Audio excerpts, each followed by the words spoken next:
আলোচিত সাবেক দুই শিবির নেতার নেতৃত্বে এপ্রিলে আসছে নতুন রাজনৈতিক প্ল্যাটফর্ম।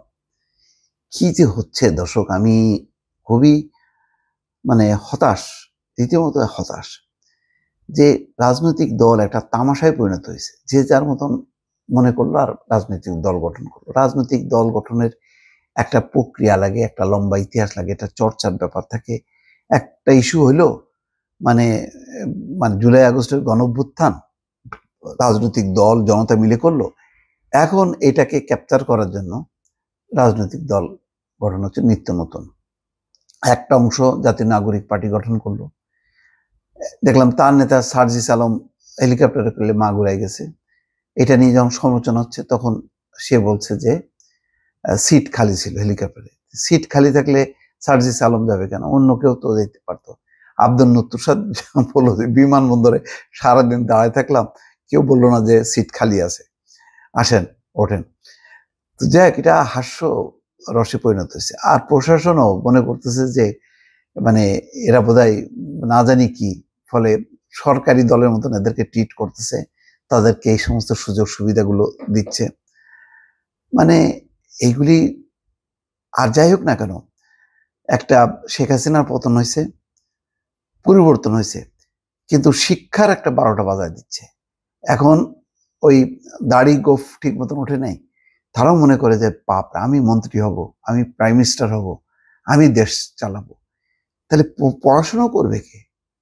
ওই যে আমরা এতদিন সমালোচনা করলাম না যে এমপি সে হলো ব্যাট করতেছে, আরে ক্রিকেট দলের একটা ক্রিকেটার, সে আবার হয় কি করে, রাজনীতিবিদ হয় কি করে, সে আবার এমপি হয় কি করে?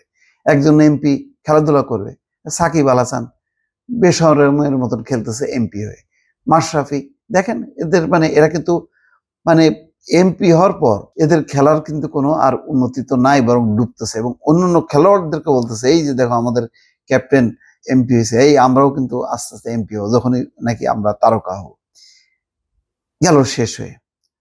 তো এখন এই ছাত্রদের মধ্যে এই যে নাহিদ ইসলাম, তারপরে আসিফ মাহমুদ, তাদেরকে দেখে বলছে এই বাপ রে বাপ, এত বড় মজা, পড়াশোনা করার দরকার কি? এখন আমরা দল করি, দল করে বাস তারপরে হই, ওই এমপি মন্ত্রী হই। আসিফ নজরুল আবার বললেন যে আরো 5-10 বছর তারা যেন ক্ষমতায় থাকে, হ্যাঁ, তারা যাতে নেতৃত্ব দেয়। ফানি, রাজনৈতিক একটা বিরাজনীতিকরণের একটা আয়োজন। এটা যে আরো ক্ষতি হয়ে গেল। শেখ হাসিনার পতন হয়েছে, এটা সঠিক সিদ্ধান্ত, হওয়া উচিত ছিল, কিন্তু তার সেটারে একটা যৌক্তিক একটা রূপ দেওয়া গেল না, বরং এখন তার মধ্যে বিভ্রান্তি। ছাত্ররা একটা দল করছে ইতিমধ্যে, এবং এখন দেখা যাচ্ছে আরো একটা দল করতেছে। কি হইতেছে? আমি দেখেন, জাতীয় নাগরিক পার্টি আত্মপ্রকাশের আগে ব্যাপকভাবে আলোচনায় এসেছিলেন বৈষম্য বিরোধী আন্দোলনে সক্রিয় থাকা ইসলামী ছাত্র শিবিরের সাবেক দুই নেতা আলী আহসান জুনায়েদ এবং রাফে সালমান রিফাত। সরকার পতনের এই আন্দোলনে নেতৃত্ব দেওয়া তরুণদের উদ্যোগে গঠিত এনসিপিতে তারা ভালো পদ পাবেন বলে আলোচনায় চলছিল, কিন্তু শেষ পর্যন্ত এই দলে থাকবেন না বলে তারা জানান। এবার তাদের নেতৃত্বে নতুন রাজনৈতিক প্ল্যাটফর্মের আত্মপ্রকাশ ঘটতে যাচ্ছে। আচ্ছা, পদ না পাওয়ার জন্য আরেকটা রাজনৈতিক দলের জন্ম হয়, লক্ষ্য কি?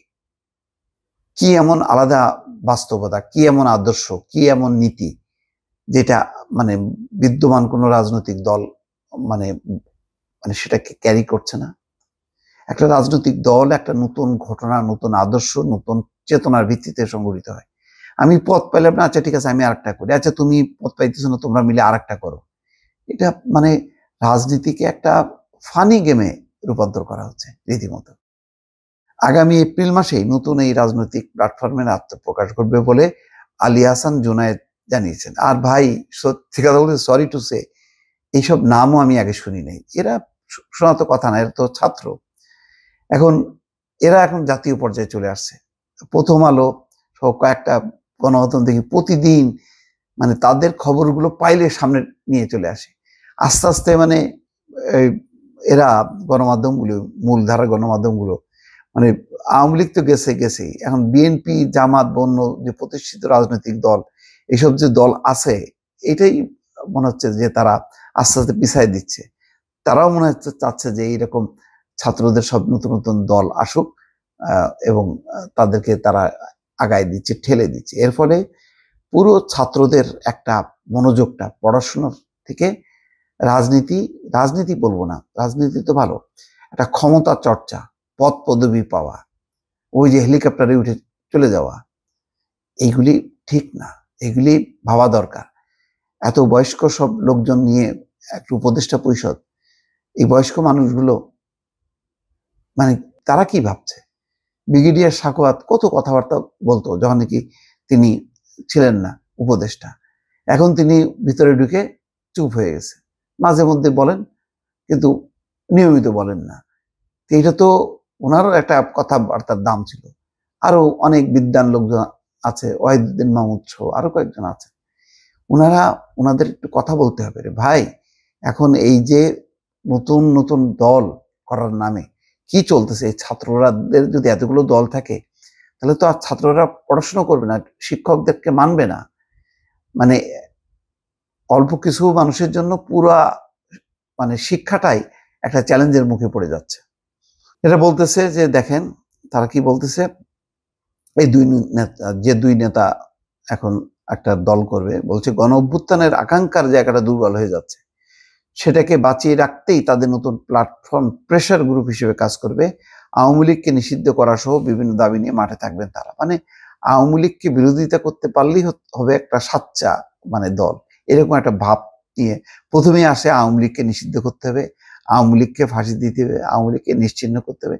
এই সমস্ত সস্তা কিছু কথাবার্তা, নতুন কোনো আদর্শিক চেতনা, নতুন কোনো দর্শন, নতুন কোনো ভাবাদর্শ এগুলির মধ্যে নেই। এই চলতি কিছু দাবি দেওয়া, এর উপর ভিত্তি করে একটা দল হয়ে গেল, মানে একটা তামাশা।